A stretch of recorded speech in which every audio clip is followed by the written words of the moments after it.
Shalom. Mari kembali bersama kita membuka Alkitab kita dalam Injil Lukas. Lukas pasal yang ke-8 ayat yang ke-4 mulai.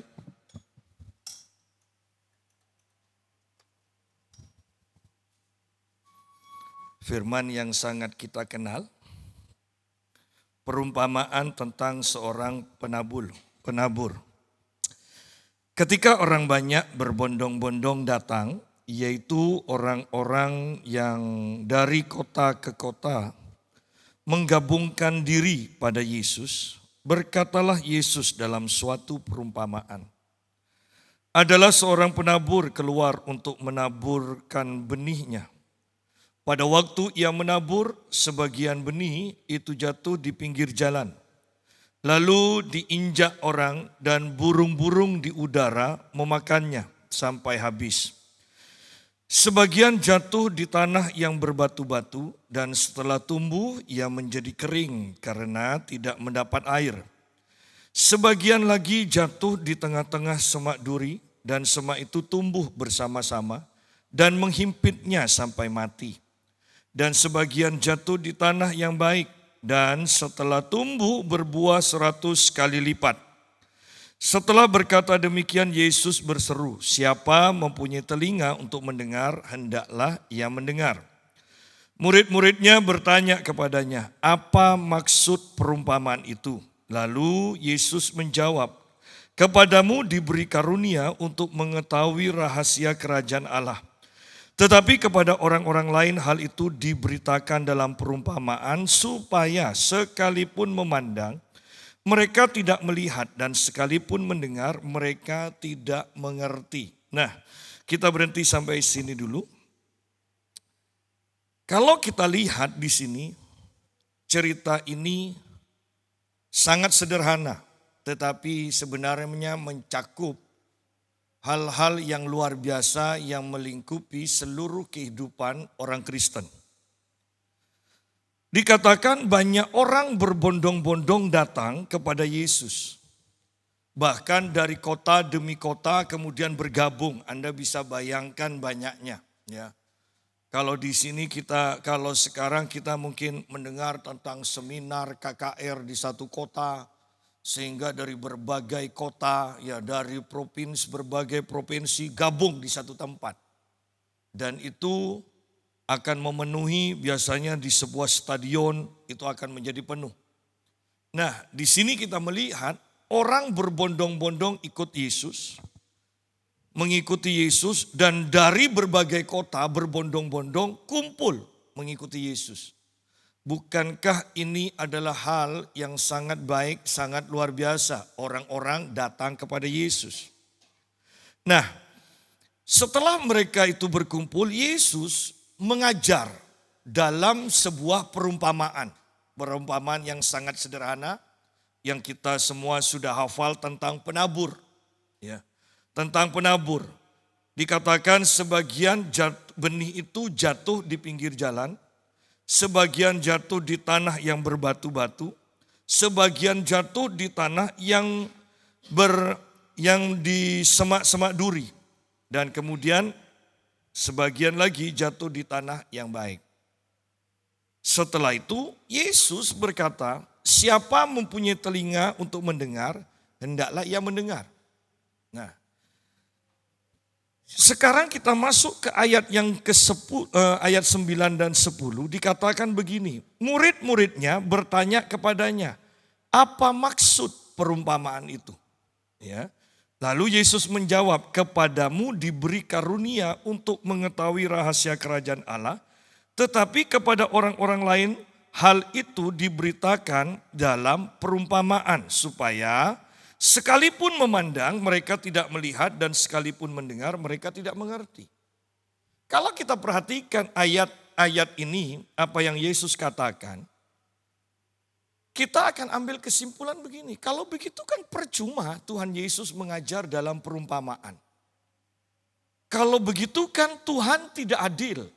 Para murid diberi karunia untuk mengerti, sedangkan orang lain yang bahkan datang berbondong-bondong dari berbagai kota, ternyata tidak mendapatkan karunia. ya dari Tuhan untuk mengerti. Tetapi kalau kita perhatikan selanjutnya adalah ini.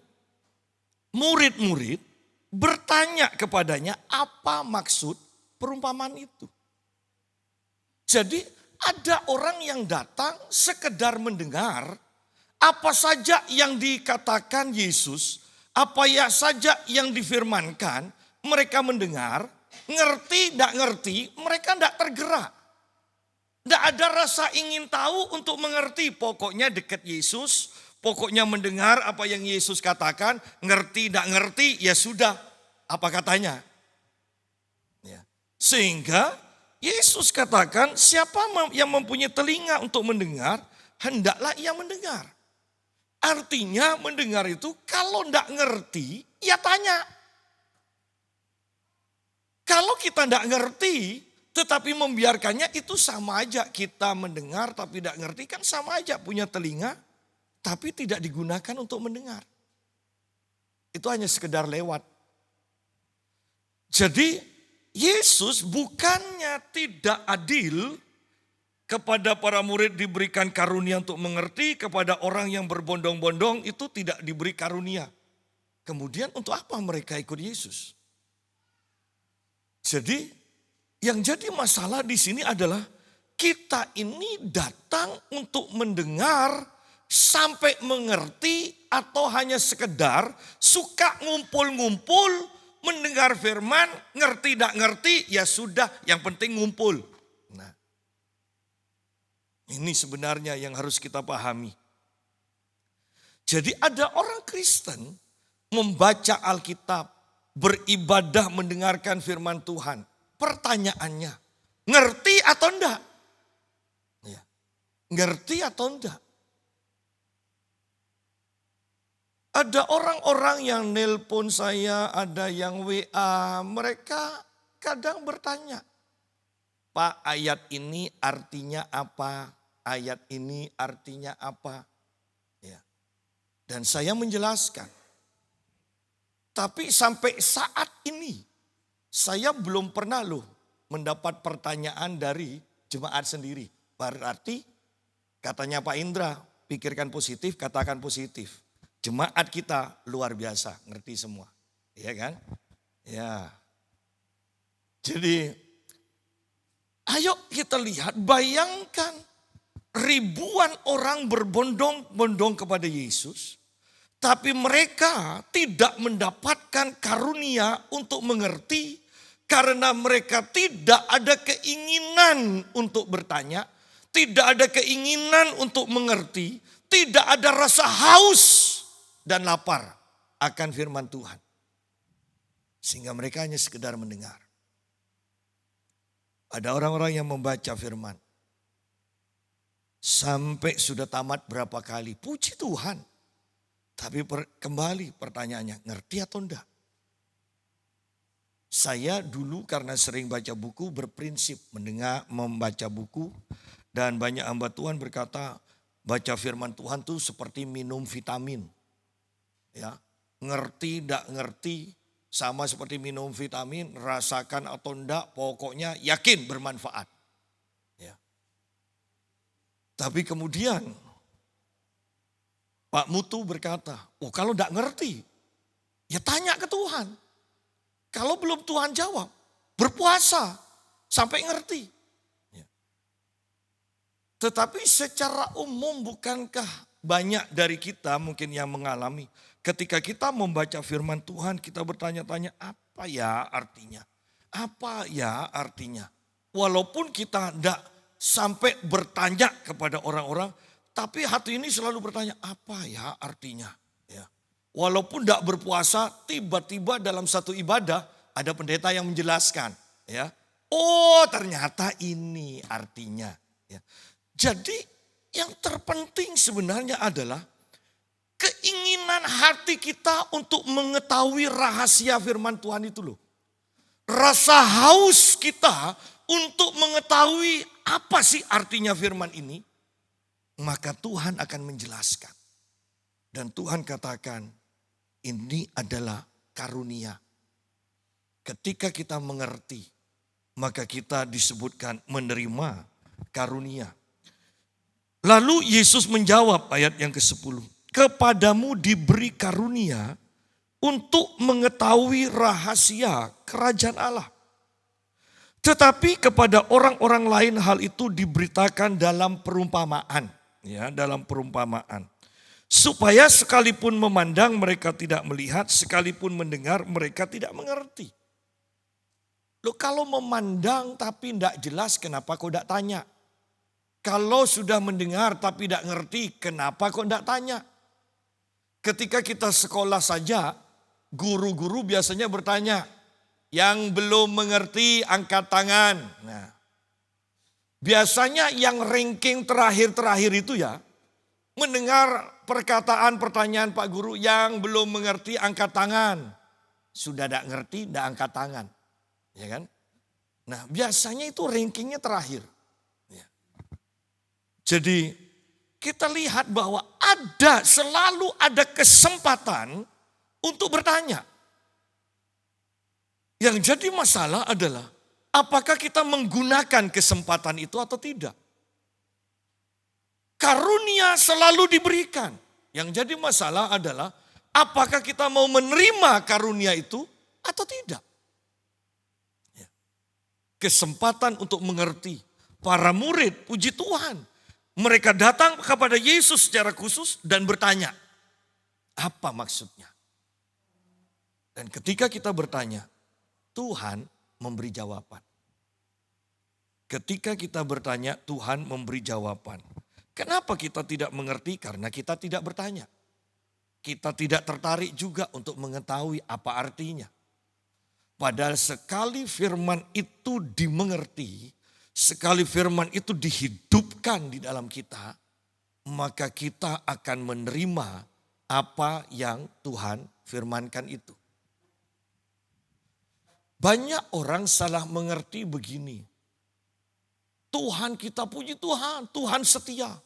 Dalam keadaan apapun kita, Tuhan setia. Sekalipun kita tidak setia, Tuhan setia. Mereka salah mengerti bahwa arti Tuhan setia adalah apa yang Tuhan firmankan itu yang Tuhan akan lakukan. Loh, kesetiaan Tuhan juga adalah ketika kita melanggar firman Tuhan, kita akan dihukum loh. Itu namanya Tuhan setia. Seringkali kan kita beda pendapat. Dalam keadaan apapun Tuhan akan selalu menyertai kita. Tuhan akan menolong kita. Pertanyaannya, kita itu hidup dalam firman atau tidak? Jadi jangan salah mengartikan kesetiaan Tuhan adalah menolong kita dalam keadaan apapun, sekalipun kita berbuat dosa, sekalipun kita merendahkan Tuhan, Tuhan tetap menyertai kita. Tuhan tetap menolong kita. Bukan seperti itu. Ya. Tuhan setia, apa yang Tuhan firmankan itu yang Tuhan akan tepati. Itu yang disebut setia. Ya. Nah, kembali kepada pembahasan kita. Sekarang Tuhan menjelaskan artinya. Inilah arti perumpamaan itu. Benih itu ialah firman Allah. Dan Rasul Petrus mengatakan benih ini, firman Tuhan ini adalah benih yang tidak fana. Jadi seharusnya benih ini tidak akan gagal. Ya. Kalau benih ini gagal bertumbuh, artinya tanahnya yang tidak baik, bukan benihnya. Ya. Tanahnya yang menolak untuk bekerja sama dengan benih ini. Jadi benihnya seharusnya tidak mungkin gagal. Tanahnya ini yang jadi masalah. Yaitu hati manusia. Ya. Jangan berkata firman Tuhan tidak punya kuasa. Benih itu ialah firman Allah. Yang jatuh di pinggir jalan itu ialah orang yang telah mendengarnya. Kemudian datanglah iblis, lalu mengambil firman itu dari dalam hati mereka, supaya mereka jangan percaya dan diselamatkan. Jadi, bukankah ini sangat mudah untuk dimengerti? Dikatakan benih yang jatuh di pinggir jalan itu ialah orang yang telah mendengar, kemudian datanglah iblis. Luar biasa ya. Setiap firman disampaikan selalu ada iblis, makanya iblis hafal. Ya. Hafal firman Tuhan. Bayangkan kepada siapa saja firman Tuhan disampaikan, iblis ada di sana. Ya. Sayangnya iblis selalu memutarbalikkan firman Tuhan. Tetapi yang ini lebih parah. Iblis bukan memutarbalikkan, tapi mencuri firman Tuhan. Sehingga setelah kita mendengar firman Tuhan dalam ibadah ini, nanti coba saling tes. Pulang telepon. Ya, tadi Pak Yusa khotbah apa? Coba tanya. Ya. Ayatnya di mana? Biasanya banyak yang lupa loh. Ya. Kalau sudah itu berarti iblis ada di dekat kita dan mencuri firman itu. Ya. Sudah tidak usah tengking sekarang, nanti aja tengkingnya. Ya. Nah, jadi yang mendengarnya ini lupa. Datanglah iblis lalu mengambil firman itu dari dalam hati mereka supaya mereka jangan percaya dan diselamatkan. Ada orang yang mendengar firman dan berkata, iya kamu pendeta. Kalau saya, tidak mungkinlah datang berkat-berkat tanpa bekerja. Nah, jadi kenapa? Karena iblis yang membuat dia tidak percaya. Ketika mendengar pengajaran soal pengampunan. Iya, kamu tidak ngalami. Coba di posisi saya. Nah, tidak percaya. Kenapa? Karena iblis yang membuat dia tidak percaya. Ketika kita tidak percaya akan setiap firman yang kita itu dengar. Ketika kita tidak mengerti setiap firman yang kita dengar. Ketika kita lupa setiap firman yang kita dengar, maka kita tidak akan bisa diselamatkan. Kata keselamatan ini luas. Bisa berbicara hidup kekal. Keselamatan juga berbicara engkau sakit, mendengar firman Tuhan, tidak ada yang mustahil bagi Tuhan. Allah sanggup menyembuhkanmu. Dan kalau engkau bertanya pada Tuhan, Tuhan maukah engkau menyembuhkan? Tuhan pasti akan menjawab, aku mau. Jadilah engkau sembuh. Nah, ketika kita tidak mendengar firman ini atau tidak mempercayai firman ini, maka kita tidak disembuhkan. Itu adalah pekerjaan iblis. Ketika kita dalam keadaan bangkrut dan kemudian firman tentang kelimpahan disampaikan dan Anda tidak percaya, tidak mungkinlah. Aku sudah kasep sudah. Itu artinya firman ini diambil oleh iblis sehingga engkau tidak percaya, tidak mau percaya dan engkau tetap dalam keadaanmu, engkau tidak diselamatkan. Jadi begitu pentingnya mendengar firman Tuhan, mengerti. Mendengar firman Tuhan dan meresponi dengan benar. Jangan tidak percaya. Jangan berbantah-bantah. Oleh karena itu di dalam kitab Korintus, Paulus mengatakan, dengan kuasa Allah, dia meruntuhkan benteng-benteng. Dia merobohkan kubu-kubu. Artinya, pola pikir yang sudah bertahun-tahun terbentuk dalam pikiran, itu kan sukar untuk diubahkan. Dan itu hanya bisa diubahkan oleh kuasa Allah yang bekerja. Itu hanya bisa diubahkan oleh firman yang diurapi. Bukan hanya sekedar firman yang disampaikan untuk kita mengerti berdasarkan logika saja. Tetapi seakan-akan itu adalah firman yang disertai dengan kuasa yang dijejalkan di dalam hati kita. Bukan hanya sekedar di pikiran. Ya. Sukar untuk mengubah itu semua. Hanya firman yang diurapi yang akan mampu untuk menghancurkan, merobohkan benteng-benteng dan kubu-kubu itu.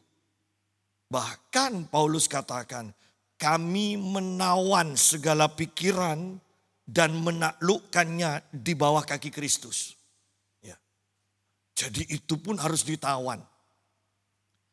Artinya bahwa kita butuh kuasa Allah. Ayat atau tanah yang pertama di pinggir jalan dikatakan supaya mereka jangan percaya dan diselamatkan. Tanpa firman tidak mungkin kita diselamatkan. Ada seseorang yang berkata pada saya, tapi saya sukanya nyanyi Pak. Saya sukanya menyembah Tuhan. Oh puji Tuhan saya katakan. Tapi firman tidak boleh dilupakan. Saya tidak suka firman Pak. Loh bagaimana? Kalau mau jujur bahkan, kalau mau jujur. Gereja sekarang dengan segala kekayaan, kecanggihan. Beralih pujian, ya kan, penyembahan. Itu bisa semakin panjang. Bahkan ada acara khusus konser. Ya. Lagu-lagu gereja. Itu kan lebih dari 1 jam kalau yang sudah namanya konser. Tapi firman Tuhan dari 1 jam dikurangi 50 menit. Dari 50 menit 45 menit. Dari 45 menit kurangi lagi setengah jam. Ya. Artinya banyak orang tidak suka firman loh. Ya. Bayangkan ketika firman disampaikan. Di belakang itu ada yang nunjukkan kertas tulisan 5 menit. Oh ya. Sampai seperti itu. Ya. Kenapa? Mereka tidak suka firman. Kalau memang firman disampaikan dan kita itu rasa haus. Bukankah kita akan menunggu? Kalau firman dipedot tengah jalan berarti kan tidak ada kata kuncinya. Kesimpulannya tidak ada. Selesainya tidak ada.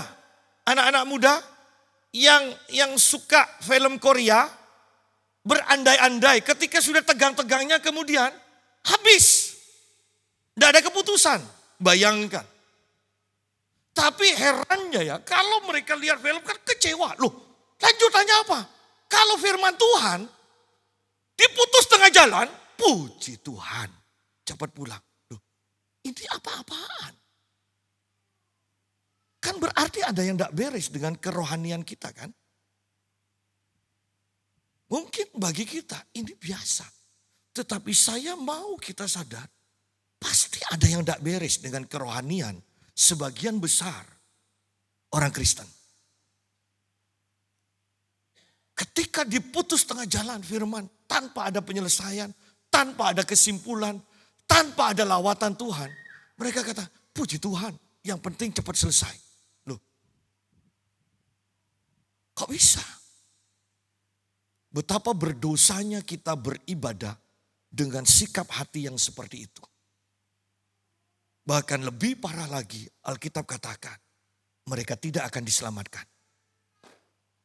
Oh, mereka tidak akan diselamatkan. Karena mereka tidak mengerti tetapi mereka tidak punya keinginan untuk bertanya. Mereka tidak akan diselamatkan. Tanah yang kedua di sini dikatakan. Yang jatuh di tanah yang berbatu-batu itu ialah orang yang setelah mendengar firman itu menerimanya dengan gembira, tetapi mereka itu tidak berakar. Mereka percaya sebentar saja dan dalam masa pencobaan mereka murtad. Mereka mengerti, iya. Mereka percaya, iya. Tetapi ketika mengalami masalah, mereka murtad. Mereka meninggalkan imannya. Kenapa? Karena ketika mereka mendengar firman, firman itu tidak disertai air. Air berbicara tentang pengurapan, air berbicara tentang Roh Kudus. Bahwa Smith Wigglesworth berkata, bahkan cara orang memasak masakan yang sama itu bisa berbeda. Demikian pula firman yang disampaikan tanpa air kehidupan dengan firman yang disampaikan disertai air kehidupan, kuasa Allah, beda. Bisa dimengerti yang tanpa kehidupan, iya bisa. Tetapi firman yang disampaikan dengan air kehidupan, itu bukan saja bisa dimengerti, tetapi itu hidup di dalam hati kita. Itu menggerakkan kita. Itu membuat kita bergelora untuk melakukan firman Tuhan itu. Smith Wigglesworth berkata begini, setiap orang Kristen seharusnya selalu dipenuhi dengan Roh Kudus setiap hari dan segala bidang. Kalau tidak, setan akan punya kesempatan untuk menghancurkan kita ketika kita tidak dipenuhi Roh Kudus. Jadi di sini kita melihat firman diterima, percaya, iya. Tetapi ketika menghadapi masalah, mereka akan berkata atau berpikir begini. Kok tidak kerja ya firmannya? Kok tidak kerja? Sehingga mereka kemudian kecewa. Kenapa? Karena firman yang mereka terima, karena hati mereka yang menerima firman juga, tidak ada air kehidupan. Tidak ada kuasa yang menyertainya. Berkali-kali saya melihat orang mengusir setan dalam nama Yesus. Yang satu berhasil, yang lain dalam nama Yesus tidak berhasil. Yang lain dalam nama Yesus belum berhasil, dalam nama Yesus belum berhasil, dalam nama Tuhan Yesus baru berhasil. Artinya ada yang tidak berhasil, ada yang berhasil setelah beberapa kali, ada yang berhasil satu kali saja. Artinya tingkat air atau kuasa yang menyertai setiap orang berbeda. Demikian pula ketika kita menghadapi masalah, tanpa kuasa sekalipun kita hafal ayat, tanpa kuasa, tanpa air itu, mati juga tanaman itu. Firman itu tidak punya kuasa untuk bertumbuh. Berapa banyak bahkan orang-orang yang bisa berdebat firman Tuhan. Puji Tuhan. Tetapi pertanyaannya adalah ketika mereka ditempatkan dalam satu masalah. Misalnya penyakit yang tidak segera disembuhkan. Misalnya mereka dianiaya. Misalnya mereka mengalami kebangkrutan dan tidak segera bangkit. Masihkah mereka bisa percaya kepada Tuhan? Atau mereka akan meninggalkan. Mereka akan murtad dikatakan. Kenapa mereka murtad? Kecewa. Firmannya tidak kerja. Kecewa karena pengertian dan yang dialaminya itu berbeda. Tetapi kalau firman itu hidup di dalam hati kita bergelora. Ini firman akan naik dan mengatasi setiap masalah kita. Itu sebenarnya yang terjadi. Ya. Ketika engkau divonis oleh dokter, ibu, Anda ternyata diserang penyakit kanker dan ini sudah tahap akhir. Pengertian Anda itu langsung mampet ketika menghadapi vonis seperti itu. Tetapi ketika engkau punya firman yang disertai kuasa, firman yang hidup. Benih yang penuh dengan air itu maka engkau ini akan bergelora dari dalam ini loh. Bukan dari pikiran, dari dalam akan bergelora. Ada penolakan. Tidak, aku sembuh. Aku akan sehat. Aku akan hidup di negeri orang-orang hidup. Itu akan keluar dengan sendirinya. Itu loh firman yang hidup. Firman yang disertai oleh air kehidupan. Itu tidak semua orang memilikinya. Itu tidak semua orang memilikinya. Sebagian besar orang itu hanya seperti tanah yang berbatu-batu. Airnya sedikit. Sekedar menjadi Kristen. Sedikit airnya. Sekedar beribadah tanpa lawatan Tuhan. Sekedar menjalani hidup. Hanya sekedar itu. Bisa senang, bisa. Bahkan orang seperti ini hanya firmannya tahan sebentar. Kenapa? Yang dicari misalnya, yang dicari khotbah yang lucu, ya, yang menyenangkan telinga. Bisa ingat, bisa sebentar. Tapi itu tidak bisa diterapkan ketika menghadapi masalah. Firman yang bisa diterapkan ketika menghadapi masalah adalah firman yang disertai kuasa. Firman yang disertai oleh air kehidupan. Dan ini sungguh-sungguh butuh persekutuan dengan Tuhan. Butuh persekutuan dengan Tuhan.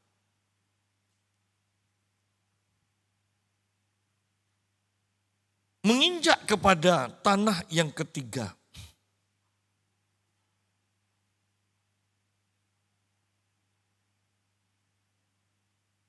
Yang jatuh, ayat 14, yang jatuh dalam semak duri. Ialah orang yang telah mendengar firman itu.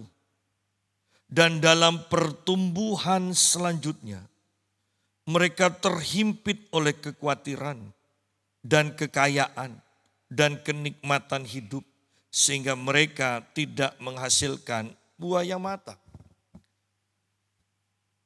Tanah yang bersemak duri. Tentunya di sini kita melihat airnya banyak, iya kan? Airnya banyak juga. Dan benih itu tumbuh di tengah semak duri dikatakan. Airnya ada. Tetapi lingkungannya tidak baik. Paulus kepada jemaat di Korintus mengatakan, keluar dari sana. Baru Allah sungguh-sungguh akan menjadi Allahmu, engkau akan menjadi umatnya. Kalau engkau tetap ada di lingkungan itu, engkau akan mati. Engkau tidak akan menjadi umat Allah selamanya. Pada akhirnya Allah akan meninggalkanmu. Itu loh yang Paulus tekankan. Ya. Pergaulan yang buruk merusakkan kebiasaan yang baik dikatakan. Tidak mungkin kalau kita memang bertumbuh dalam kekudusan, kita itu akan betah kumpul dengan orang-orang yang tidak kudus. Ya. Ingat, jangan salah mengerti bahwa kita harus merendahkan, menyingkirkan orang yang tidak kudus. Bukan itu maksud saya. Karena kita pun diutus Tuhan untuk menjangkau mereka.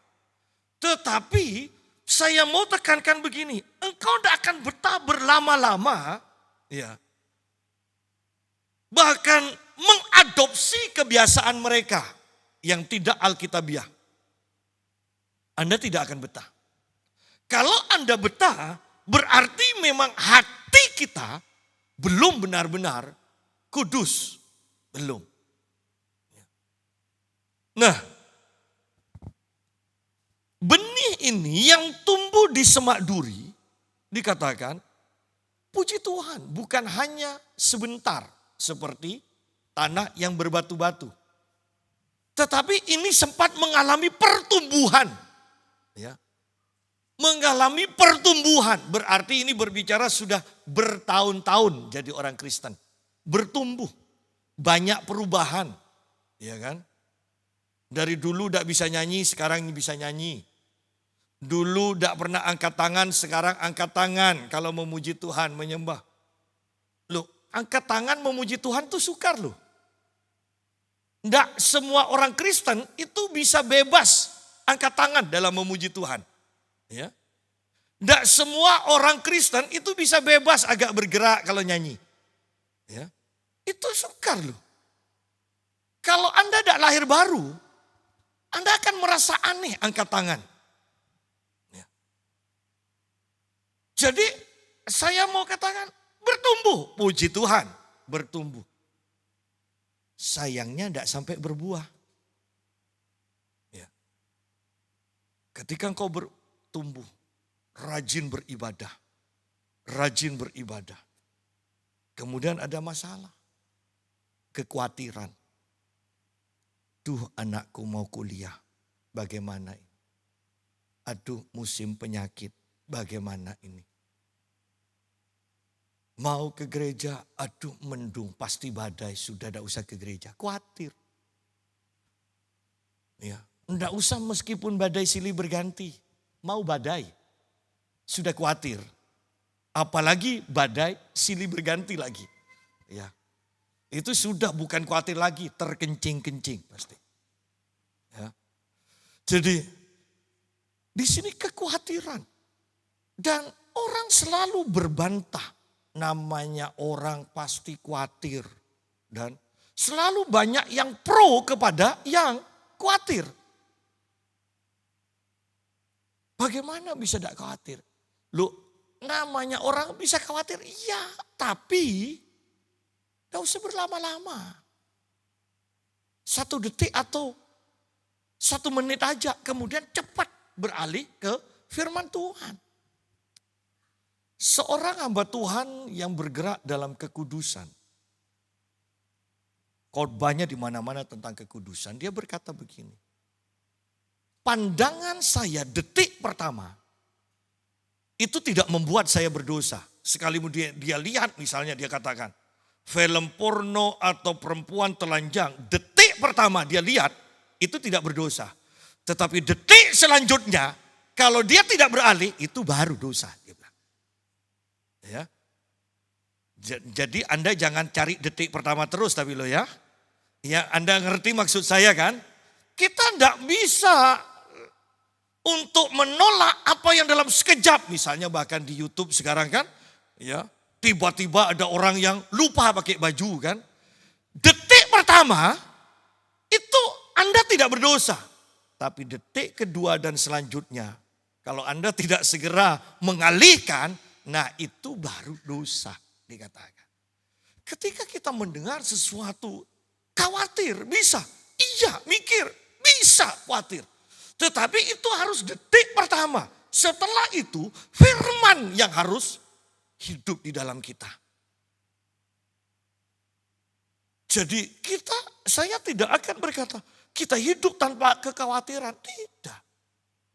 Tetapi ketika khawatir datang, Anda harus segera firman yang hidup itu harus mengalir untuk menangkal itu semua. Ya. Kalau kita terus membiarkan kekhawatiran menguasai pikiran kita tidak akan berbuah. Mau nabur takut, alah anakku masih butuh 5 tahun lagi masih mau kuliah. Loh 5 tahun lagi, naburnya sekarang takut sudah. Namanya kekhawatiran. Ya. Beras masih tinggal setengah karung. Sudah mikir, nanti bulan depan makan apa ya? Loh. Jadi jangan hidup seperti itu. Jangan biarkan kekhawatiran itu menguasai kita. Bayangkan orang-orang Kristen sekarang. Takut. Khawatir. Bagaimana nanti kalau antikris berkuasa. Kita tidak bisa beli-beli.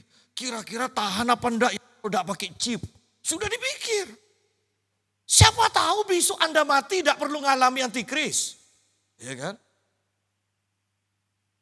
Saya baca di sebuah pernyataan begini lucu. Berandai-andai. Ketika engkau stres. Ketika engkau mengalami masalah yang tidak tertangani.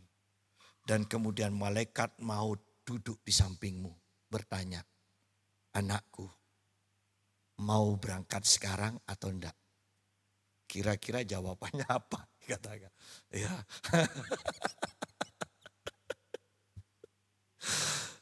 Jadi khawatir hanya detik pertama. Tapi itu pun saya mau katakan, ini bisa terjadi ketika firman yang penuh kuasa, firman yang diurapi itu hidup di dalam kita. Ya. Lingkungan itu penting.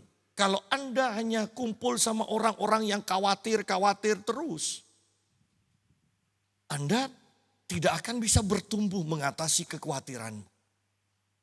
Anda akan jatuh dalam kekhawatiran. Dan kekayaan. Khawatir kekayaan. Khawatir bisa membuat kita jatuh. Kaya pun bisa membuat kita jatuh. Oleh karena itu di dalam kitab Amsal seseorang berdoa, Tuhan jangan berikan aku kekayaan supaya kalau aku kaya tidak melupakanmu. Jangan beri aku kemiskinan supaya kalau aku miskin aku tidak mempermalukan engkau. Dia katakan. Cukup, bahkan Yesus katakan kesusahan sehari cukup sehari. Ada seseorang terlalu dibawa oleh hayalannya dan berkata, Pak Yusak, saya butuh uang 1 triliun. Untuk apa kamu? Iya, saya kan harus memikirkan masa depan. Loh, saya ini aja hidup sehari 100.000 aja cukup. Kamu kok 1 triliun? Ya untuk anak cucu saya 7 turunan Pak Yusak. Loh, saya kemudian katakan, Alkitab, Yesus katakan kesusahan sehari cukup sehari. Tidak usah 7 turunan dipikir. Oh begitu ya Pak Yus. Iya, puji Tuhan firman itu berkuasa. Bisa mengubahkan pola pikir. Ya. Jadi lihat bahwa kekayaan seringkali akan melumpuhkan iman kita. Ya. Terlalu ingin kaya. Takut kalau dilihat orang pakai pakaian pakaian aksesoris yang tidak menunjukkan kita kaya. Untuk apa? Ya. Menyicil segala macam. Sampai biasanya makan dada ayam sekarang hanya nyium cekirnya ayam. Ya. Kan ada yang seperti itu kan? Kelihatannya kaya tapi ternyata kiri, tidak punya apa-apa. Demi kekayaan supaya orang dipandang orang kaya. Ya. Kenapa? Karena kumpulannya orang kaya terus. Kenapa kau tidak cari orang yang seiman, yang bisa sama-sama bertumbuh? Ya. Pembicaraannya tentang karya-karya Tuhan. Saling membagikan karya Tuhan. Bahwa menceritakan kebaikan yang kita alami kepada orang lain. Itu sebenarnya mengimpartasikan kuasa supaya orang lain juga mengalami apa yang kita alami.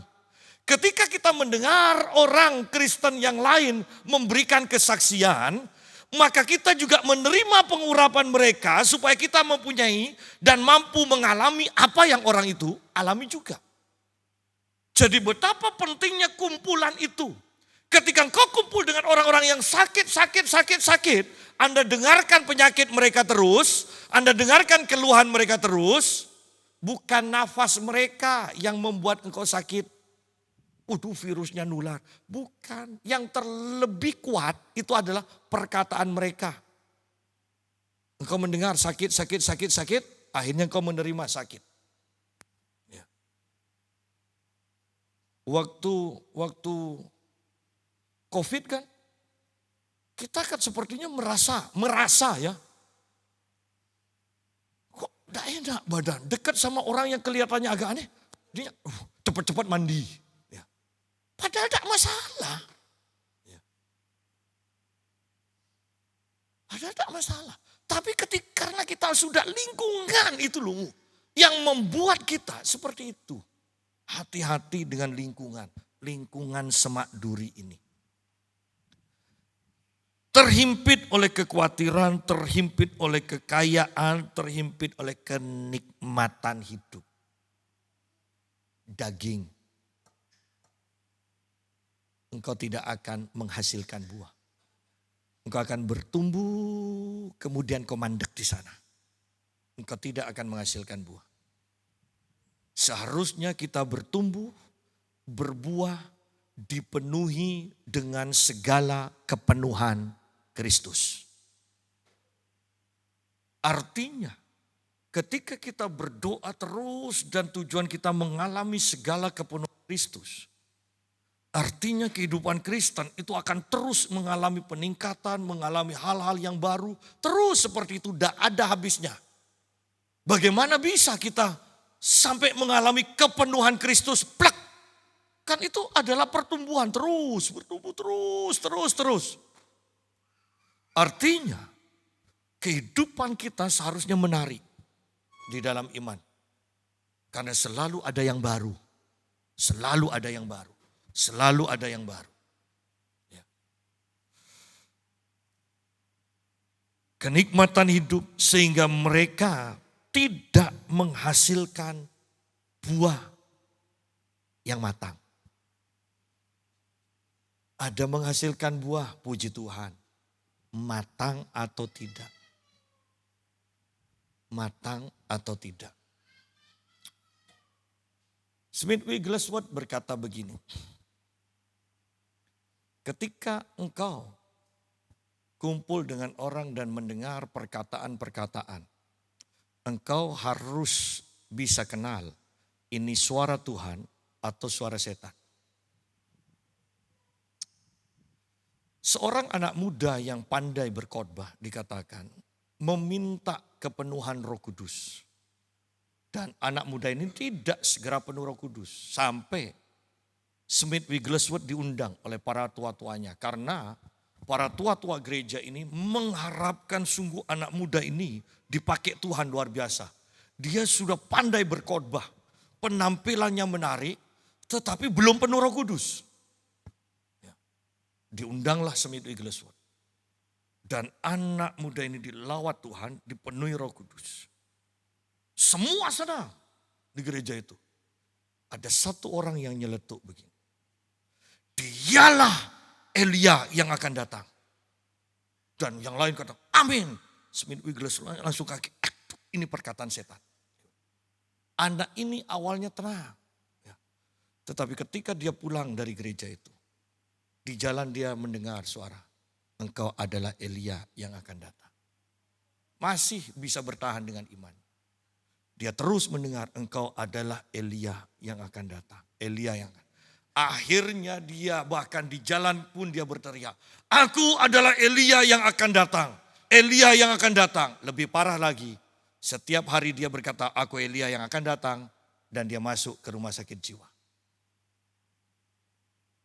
Hati-hati dengan perkataan yang Anda dengar.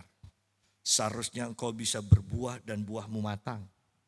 Tetapi karena mendengar suara yang bukan dari Tuhan, buah itu tidak menjadi matang. Oleh karena itu, Maurice Cerullo ketika ditanya, kenapa? Setiap habis pelayanan dia langsung lewat pintu khusus. Dan dia tidak akan melayani orang. Dia katakan, aku tidak mau mendengar. Engkau adalah hamba Tuhan, diurapi. Aku diberkati karena pelayananmu yang sangat luar biasa. Beda dari orang lain. Aku tidak mau dengar itu. Aku langsung mau menghadap kepada Tuhan. Dia bilang, aku mau menyendiri. Tidak mau mendengar suara seperti itu. Hati-hati dengan puji-pujian. Ya, hati-hati dengan pujian yang tidak pada tempatnya. Ya. Kecuali suami pada istri boleh katakan istrimu cantik. Jangan sampaikan kepada orang lain. Hati-hati dengan perkataan yang menyanjung. Karena orang kalau tidak siap dan tidak bisa membedakan, meresponi dengan baik, maka pujianmu justru akan menghancurkan orang tersebut. Ya. Sehingga buah yang seharusnya terus menjadi matang, buah itu kemudian gugur sebelum matang. Yang terakhir, ayat yang ke-15. Yang jatuh di tanah yang baik itu, tanah yang baik, hati yang baik, ialah orang yang setelah mendengar firman itu, menyimpan dalam hatinya. Dalam hatinya yang baik, dikatakan. Dan mengeluarkan buah dalam ketekunan. Berarti orang ini mengerti, orang ini mempercayai, dan orang ini menghidupi firman itu. Yang jatuh di tanah yang baik, tanahnya baik. Mudah diajar.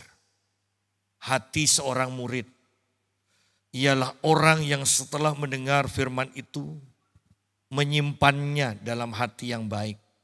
Dan mengeluarkan buah dalam ketekunan. Lihat, tidak instan loh. Bahkan ketika kita semuanya baik, firmannya baik, hatinya baik, airnya cukup. Itu pun masih butuh ketekunan. Ya. Paulus katakan jangan jemu-jemu berbuat baik. Kalau engkau bertahan pada kesudahannya sampai kesudahannya, engkau akan menerima upahmu, dikatakan. Kalau tidak bertahan, apa yang sudah mulai berbuah belum matang, habis. Ya, habis. Butuh ketekunan. Butuh ketekunan. Anda boleh pandai. Dari tidak bisa baca sampai membaca, dari tidak bisa perkalian sampai perkalian. Bahkan anak-anak yang lain belum mampu melakukannya, Anda sudah melakukannya. Tapi kemudian Anda berhenti. S1-nya tidak nyampe, ya kan? Anda harus terus bertekun, terus bertekun. Demikian pula kekristenan, terus bertekun, terus bertekun. Istri saya pernah bertanya, tidak bosan kamu doa? Tidak ngantuk? Sering bosan juga, sering ngantuk. Sehingga saya katakan, tapi kok kelihatannya semangat. Lihat kalau suara saya tambah keras, berarti saya lagi ngantuk. Kalau saya sambil jalan kepal-kepal tangan gitu, berarti saya lagi males doa. Karena kalau tidak, kalau ini diikuti ngantuk, males. Ya kita tidak doa. Tapi kita harus paksa, ini yang disebut tekun. Memangnya para atlet itu suka setiap pagi, ya. Latihan, wah aku bangun mau latihan. Kadang aklia, latih nenje ya, latih nenje. Ya gitu. Butuh ketekunan untuk melakukannya. Memangnya setiap orang Kristen yang katakanlah pendoa, nabi. Memangnya setiap bangun, puji Tuhan aku mau ketemu Tuhan. Pikiran pertama, tidur sebentar lagi. Jangan sampai lipat tangan sebentar juga. Nanti jadi pemalas. Tetapi tidur doa. Bangunlah doa. Nah, biasanya seperti itu kok. Ya. Kalau ada, enggak Pak saya selalu semangat. Puji Tuhan. Ya. Puji Tuhan. Tetapi saya pun itu selalu bergumul seperti itu. Doa enggak. Ya. Jadi mari kita lihat ketekunan. Itu akan menghasilkan buah. Seseorang berkata, seseorang menjadi juara bukan karena bakat.